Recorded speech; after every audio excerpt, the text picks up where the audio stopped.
You know, there's three real common leak areas in these old 4 and 5 cylinder diesel engines. We've seen this so much over the years, and I would say of all the kits we've sold, these three rank very high in all-time record sales. The first one is the valve cover gasket, right here. I mean, this is easy to replace, and it's something that doesn't leak that often, but when it does leak, it can cause you fits. One of the things you want to do is, if you have an old diesel, is check and see how soft the gasket is. You can reach right down in here, put your finger on the edge and just pry it out. If this gasket has been recently replaced, it's going to be real flexible. If it's been on there a long time, it's going to be hard. You won't even be able to bend it. And you'll see little seepages coming out along the edges here that you see here.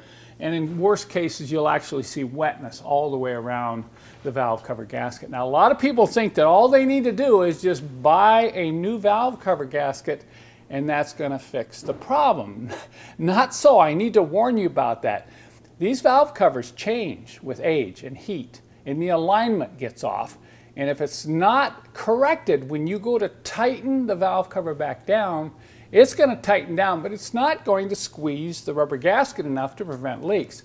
So I've done this little video on my website, which will show you how to go in and modify the valve cover. You should do this. The next time you change your valve cover, you should do this procedure because it can really guarantee a dry cylinder head all the way around that gasket. Now I'm looking down at the front crank seal. Here's the front crank seal. That's another real common leak area in these older high mileage diesels. And you'll see this right away by looking down along the front of the engine. You can look off to the side at the frame rails there and they'll be wet with oil. That's because the counterbalance and crank is flinging the oil out of the seal and flinging it off to the side. So it's pretty easy to spot a leaking front crank seal. You'll see drips right at the front of the engine, but if it's real bad, you're going to see oil slung up on both sides in direct line with the front of the engine block, okay? And then the final one is this little gasket right here.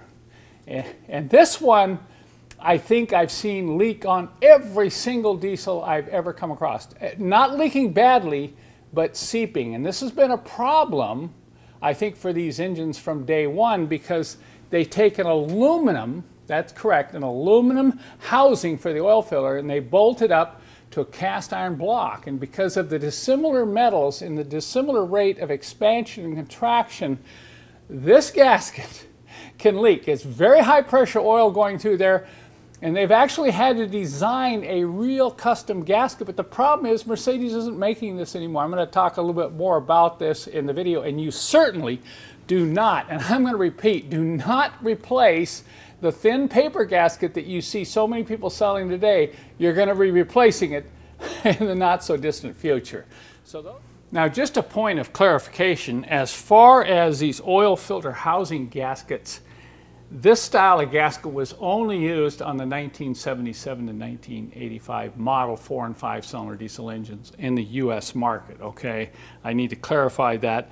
This is the oil filter housing that sits up high and you put the filter at the top towards the back of the engine. But this one was removed from a 77 240D, and I'm going to show you the evidence of leakage. See that? You can get underneath and you can see the wetness on the bottom, and then of course you can see where the oil and grime has built up. In severe cases it will actually drip on the driveway or drip on the floor of your garage. But I'm going to show you now why this is leaking and why this is such a challenge to prevent the leak in the future. This is a paper gasket, and I'm going to poke away at it with these pliers. See that? It's literally rock hard. It's so hard it's not even doing any sealing, and if you look along this bottom edge you can see how wet the gasket is. Now look at how hard this is. If I go to break it, see, it just tears like that. It won't even flex. And that's because not only is there a lot of oil pressure moving through this passageway here, but there's a lot of heat generated from the oil as it goes forward into the engine oil cooler. So you have a lot of heat on the contact points, and this has become a real challenge to keep this sealed. So Mercedes came out with a special gasket, And it's a waffle gasket. I'm going to show you the waffle gasket here. And if you look closely, you can see it has kind of a waffle surface on it. There's also a thin piece of metal in the middle. So this gasket has proven to work very well over time. It's not 100% foolproof when you're talking about age, but it performs way better than the paper gasket you see here.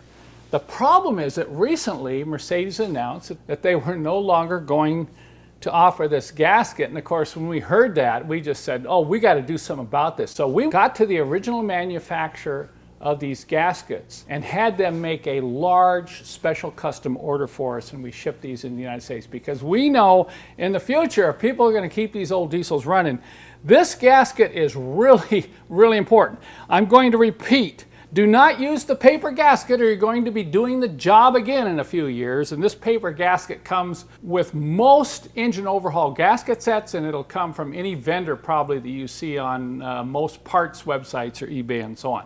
So we include with our gasket a special tool which is going to help you get that oil filter housing off easily, because you got some bolts down in there, here that are really hard to get to. We include instructions. We also recommend a couple of special wrenches to get the oil cooler lines off this. This isn't an easy job. It's not rocket science, but it is a little messy and it is a little hard if you don't have the right tools and the right instructions to pull it off yourself. But you can do this and you can save a lot of money, and I guarantee if you take it into a shop to have this gasket replaced, do not let them use a paper gasket. So if you need this gasket, be sure and check them out on my website. I'll put links in the show more part of the description of this video below. So those are the three areas right there. And so far it looks like Casper is going to need a new valve cover gasket. And of course, when I pull the valve cover, I'll do the valve adjustment and check cam and the timing chain stretch and so on. So I'm not going to change that right now. But I got my mirror out, and this oil filter housing gasket leak is kind of hard to spot. If you get a mirror and a good light, you can go down underneath the housing and actually look down there, and you can see wetness along the bottom. And I'm just starting to pick up a little wetness. I may not change this right away. I mean, if it's real wet, you want to change it right away. But if it's just seeping a little bit, you can keep an eye on it. I'll probably do that. I got enough other things I want to do to Casper that I don't need to pull that oil filter housing off the engine right now. So I'm going to let that one sit. But I am going to go ahead and do the valve cover gasket. And I want to encourage you, if you have one of these older diesels, go out and check these three areas in particular, okay? Because once again, these are the three most common oil leak areas on these old 4- and 5-cylinder Mercedes diesels that were built up until 1985.